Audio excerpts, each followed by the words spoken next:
Rasulullah Shallallahu Alaihi Wasallam itu teladan beliau bukan hanya dalam urusan kelebihan-kelebihan dan keistimewaan beliau.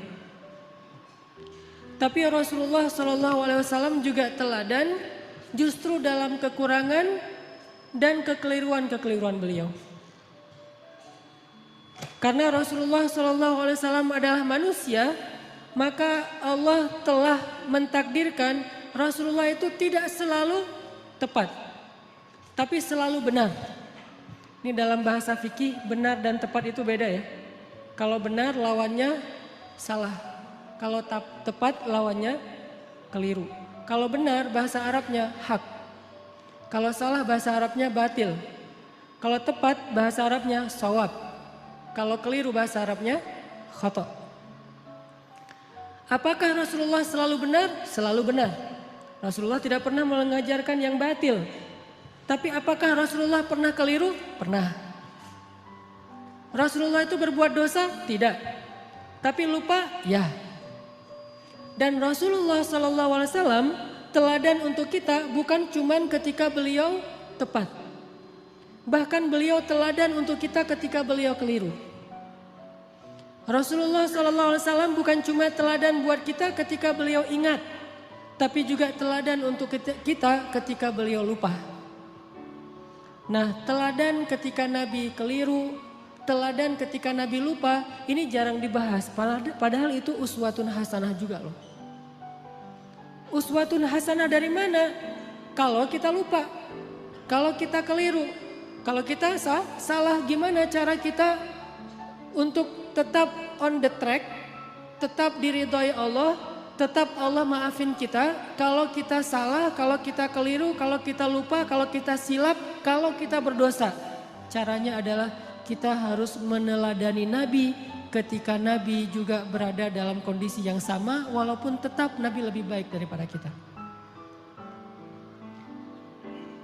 Buat saya, laqad kana lakum fi Rasulillahi uswatun hasanah. Bukan hanya ketika Nabi SAW sholatnya khusyuk, tapi juga ketika Nabi sholat lupa rakaat. Nabi itu pernah sholat harusnya 4 rakaat, lupa jadi 2 rakaat. Terus selesai salam 2 rakaat nih, kayak orang sholat qashar. Selesai salam, sahabat nanya, ya Rasulullah, apakah kita mengqashar sholat? Kata Nabi tidak. Memangnya kenapa? Kita sholat 2 rakaat loh Rasul. Kata Nabi beneran? Beneran. Tanya ke sahabat-sahabat yang lain, semuanya bilang iya. Kita tuh sholat 2 rakaat. Akhirnya Nabi berdiri lagi, takbir, melanjutkan 2 rakaat sholat yang tersisa dan menutupnya dengan sujud sahwi. Lupanya Nabi uswatun hasanah. Sehingga kalau kita mengalami apa yang pernah Nabi alamin, kita sholat lupa nih, maka kita punya teladan yang paling baik untuk memperbaiki kesalahan dan kelupaan kita. Oh, kalau saya kurang 2 rakaat, tinggal tambah. Tidak harus diulang dari awal menurut jumhur ulama. Uswatun hasanah. Dan bukan hanya itu, uswatun hasanahnya juga buat kita bahwa Nabi itu gak pernah sombong, gak pernah gengsi untuk mengakui bahwa beliau keliru. Itu juga uswatun hasanah. Kan harusnya Nabi itu yang dilihat itu yang ideal-ideal, yang keren-keren, yang istimewa ya. Begitu sekali keliru, Nabi kalau misalnya beliau bukan teladan, beliau nggak akan ngaku. Ah, kalian aja yang nggak khusyuk, kan saya nggak mungkin nggak khusyuk. Saya ini Nabi loh, masa kalian ngomongin saya salah? Nggak. Kalau kayak gitu, beliau bukan uswatun hasanah. Justru karena beliau lapang dada, besar hati, low profile, tawadu, dan mau mengakui kalau beliau memang keliru, disitulah uswatun hasanah dari Nabi untuk kita.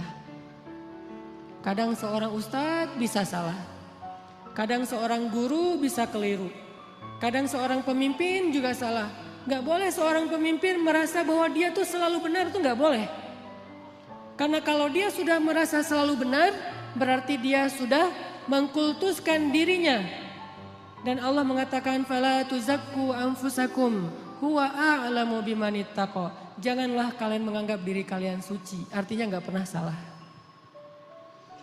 Jadi pemimpin yang meneladani Rasulullah SAW bukan cuma meneladani dari angle jujur, amanah, profesional, tapi juga meneladani Nabi dari angle apa?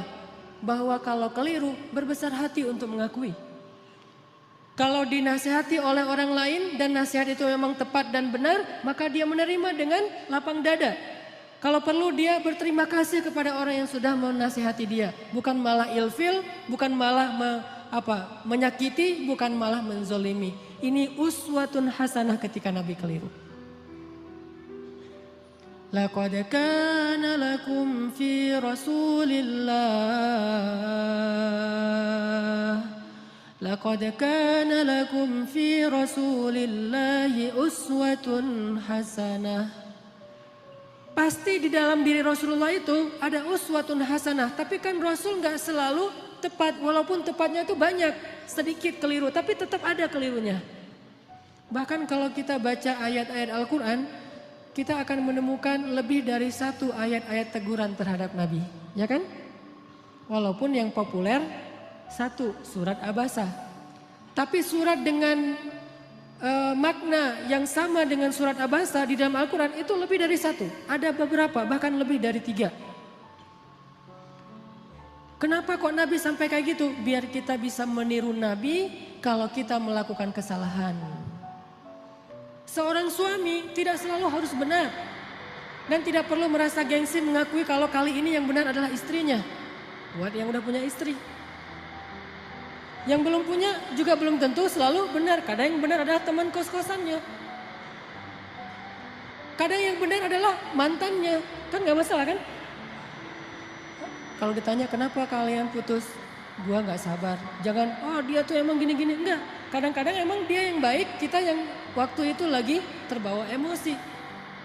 Tapi di balik semua itu emang lebih baik putus mungkin. Supaya mereka mencari yang lebih baik dan lebih halal.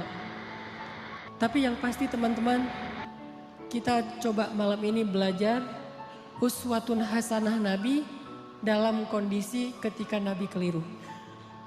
Dan ini sama sekali bukan ingin menjelek-jelekan Nabi, sebaliknya kita ingin melihat betapa Nabi itu hebat. Justru ketika kita melihat betapa Nabi besar hati, lapang dada, kita akan semakin kagum kepada sosok Rasulullah Sallallahu Alaihi Wasallam. Contoh sholat tadi aja udah dapat 2 uswah, 2 teladan. 1, Nabi besar hati. 2, pelajarannya bahwa oh kalau salah dalam sholat berarti tinggal kita tambah ditutup dengan sujud sahwi. Ada 3 nih. Yang ketiga pelajarannya dalam kasus itu apa? Ternyata sahabat-sahabat Nabi itu orangnya dewasa. Sahabat-sahabat Nabi itu orangnya mateng. Gak gampang pundungan. Nabi sholat. Kurang 2 rakaat, mereka nggak komen, katanya Nabi sholatnya nggak khusyuk, nggak gitu. Mereka nggak unfollow Nabi. Wah udah nggak bener nih postingannya, gue unfollow aja nih. Dan komennya cuman yang deket doang sama Nabi, yang komen yang lain nggak ikut-ikutan komen. Jadi komennya itu komen positif, bukan ngebully Nabi, bukan Nabi mah ternyata sholatnya juga mikir yang lain. Saya kira selama ini udah keren banget, ternyata pencitraan doang, enggak. Kenapa? Karena mereka followers yang udah mateng. Bukan followers yang labil, yang galau gitu. Sehingga sekali Nabi postingnya agak-agak kurang tepat, mereka pundung fisabilillah. Bayangin kalau sekali Nabi keliru terus pundung kan berkurang kan umat Islam? Tidak, yang terjadi justru semakin bertambah. Kenapa? Mereka faham Nabi itu wama Muhammadun illa rasulun qad khalat min qablihi rusul. Dia juga seorang makhluk yang diutus oleh Allah. Kadang dia wafat, Allah menghidupkan dan mematikan, Allah memberi makan, Allah memelihara, Allah membuat dia ingat dan lupa. Semua itu adalah sifat manusia yang melekat pada diri Rasulullah Sallallahu Alaihi Wasallam. Cuma satu bedanya. Beliau Allah jaga dari berbuat dosa, maksum. Dijaga dari berbuat dosa. Jadi Nabi itu nggak buat dosa, tapi kalau keliru, ya. Lagian keliru itu bukan dosa sengaja. Cuman lupa, cuman salah paham, cuman ijtihad. Sehingga sahabat ketika Nabi keliru, ya udah easy going aja, tinggal bangun, ngelanjutin. Jadi makmum Nabi, nggak ada sahabat yang akhirnya dorong-dorong Abu Bakar, lu aja yang jadi imam, kayaknya Nabi lagi agak-agak kurang khusyuk gitu malam ini. Kayak lagi apa misalnya, enggak sahabat tetap aja ya udah Rasulullah kita ikutin. Nabi lanjut 2 rakaat diikutin dan enggak ada yang ngomongin di belakang. Enggak ada yang diam-diam, bisa gitu juga ya Nabi, gua heran, jadi gosip. Terus besok keluar di postingan-postingan sahabat, Nabi ternyata manusia biasa. Hashtagnya Nabi lupa, viral di antara mereka. Gak usah dibesar-besarkan, itu hal yang wajar. Udah aja mereka lupa. Tapi tetap direwayatkan kisah ini supaya apa? Laqad kana lakum fi Rasulillahi uswatun hasanah. Biar kita bisa niru. Ini angle uswah hasanah yang coba kita terapkan dalam hidup kita. Menyikapi kalau orang lain keliru. Orang lain itu bisa orang tua, orang lain itu bisa guru, orang lain itu bisa teman, orang lain itu bisa pasangan, orang lain itu bisa tetangga, orang lain itu bisa pemimpin, bisa pejabat, bisa siapa aja. Bahkan orang yang paling soleh sekalipun melakukan kesalahan dan kekeliruan. Salah satu di antara ciri-ciri orang bertakwa yang Allah sebutkan di dalam surat Ali Imran 135. Walladzina idza fa'alu fahishatan aw zalamu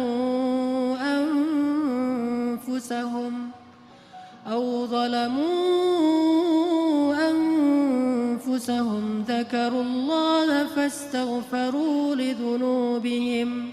Orang yang bertakwa kata Allah adalah orang-orang yang apabila melakukan kesalahan, menzalimi diri sendiri atau melakukan fahisyah, dosa sembunyi-sembunyi. Coba. Ternyata orang bertakwa juga bisa ngelakuin dosa, kesalahan. Bedanya apa? Zakarullah. Ketika dia sadar, ketika dia ingat, ketika dia diingatkan oleh orang lain, fastaghfaru lidzunubihim. Buru-buru dia meminta ampun kepada Allah dan tidak lagi melakukan kesalahan itu. Ini bedanya orang bertakwa sama orang yang tidak bertakwa. Kalau orang yang tidak bertakwa, salah gak mau memperbaiki diri. Kalau orang bertakwa, salah juga tapi mau segera recovery, memperbaiki diri. Jadi peluang berbuat salah sama antara orang yang bertakwa dengan yang tidak bertakwa, sama peluangnya.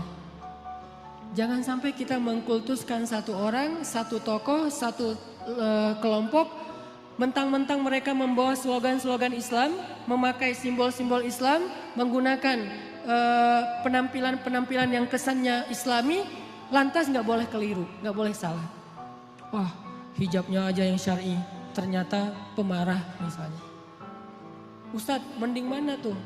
Orang yang sholat tapi masih korupsi daripada orang yang gak korupsi, orang yang jujur tapi gak sholat. Kan mending yang jujur, walaupun gak sholat tapi yang penting dia jujur. Enggak.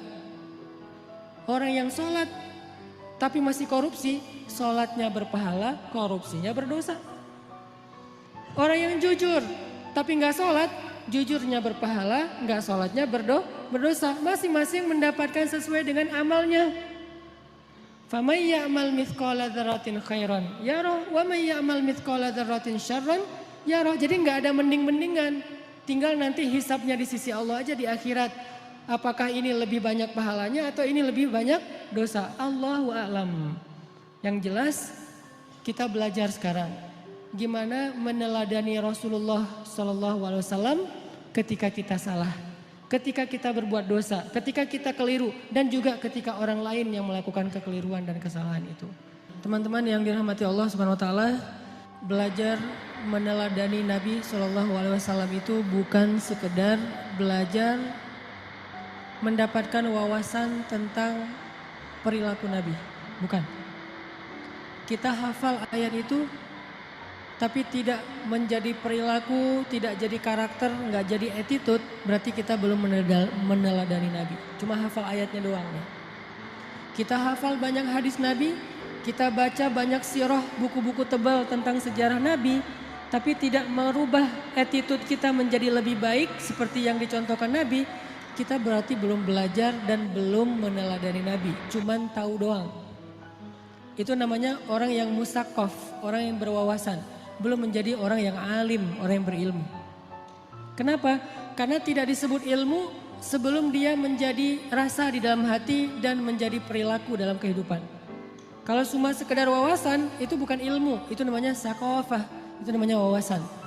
Makanya malam ini ketika kita belajar uswatun hasanah Nabi SAW, kita coba munculkan tekad dalam diri kita masing-masing. Pokoknya habis dengar sharing malam ini, saya pengen memperbaiki sikap saya di sosmed. Saya pengen memperbaiki sikap saya dengan teman. Saya pengen memperbaiki sikap saya kepada keluarga, terutama orang tua. Saya pengen memperbaiki sikap saya kepada mantan. Cara memperbaiki sikap kepada mantan apa? Unfollow. Gak boleh following ya. Kalau mau sesekali ngelihat, bikin aja 2 akun. 1 akun punya kita, 1 lagi untuk stalking ya. Pengalaman. Enggak boleh. Lupakan mantan. Jangan sampai kita baca atau mendengar cerita-cerita tentang Nabi hanya sekedar oh ya, oh gitu. Jangan. Kalau sekedar oh ya dan oh gitu berarti ini cuma wawasan nih. Dan kalau cuma wawasan kita ngaji sampai bertahun-tahun juga tidak semakin menjadi lebih baik. Harusnya belajar ilmu yang tadi kata Nabi, siapa yang menempuh jalan untuk mencari ilmu, Allah mudahkan jalan ke surga. Itu ilmu loh, bukan wawasan yang dicari. Kalau wawasan kita bisa kayak otodidak gitu. Kita bisa belajar sendiri dengan dengerin YouTube. Tapi kalau ilmu kan bukan cuma denger. Kita latih tuh. Apa yang udah kita dengar kita latih sehari mungkin gak langsung jadi nih. Sama kayak yang barusan kita dengar misalnya tentang gimana berbesar hati dalam menerima masukan orang lain. Kan gak gampang tuh. Gimana berlapang dada mengakui kekeliruan dan kesalahan kita. Walaupun itu menyakitkan. Itu gak gampang loh. Tapi kalau kita gak praktekin, berarti apa yang kita dengar itu baru sekedar wawasan. Belum memperbaiki perilaku dan attitude kita. Kita belajar sekarang uswatun hasanah Nabi SAW. Bukan sekedar pengen tahu penasaran ayatnya mana aja ya. Hadisnya gimana aja ya. Kita bukan pengen berdebat dengan dalil. Kita pengen memperbaiki diri. Tapi kalau kita pengen berdebat dengan dalil, kita akan lebih fokusnya ke dalil itu riwayat siapa, kemudian teks aslinya kayak gimana. Terus kalau perlu di capture, nanti kalau ada teman kita yang berbeda pendapat tinggal kita broadcast, kita share. Ini sekedar wawasan yang dijadikan bahan perdebatan. Buat apa kalau kayak gitu? Harusnya kita belajar bukan supaya jago berdebat. Bukan kalau kita nanti berdebat dengan teman kita di grup, kita punya banyak argumen, dalil segala macam. Buat apa yang kayak gitu-gitu? Bahkan Nabi aja pernah mendengar sahabat berdebat di dalam Masjid Nabawi dilemparin debu sama Nabi. Jadi ada sahabat lagi ngaji nih, lagi baca Quran di dalam masjid. Kan rumah Nabi di sebelah masjid. Tadinya ngaji, asik tuh, seru. Bismillahirrahmanirrahim, baca santai. Lama-lama mulai terjadi keriuhan, kegaduhan. Nabi dalam rumah ngedengar kok udah mulai ada orang yang teriak-teriak ya.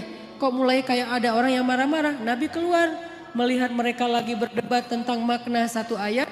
Nabi mengambil debu dan melempari mereka dengan mengatakan, kalau kalian membaca ayat Al-Quran, carilah ayat yang mempersatukan kalian. Artinya jangan membaca ayat-ayat yang membuat kalian berpecah belah, bukan ayatnya, tapi persepsi dan tafsiran terhadap ayatnya. Jadi teman-teman, saya pengen magerin dulu nih, bahwa yang kita belajar malam ini, termasuk saya, kita niatkan, untuk memperbaiki perilaku kita.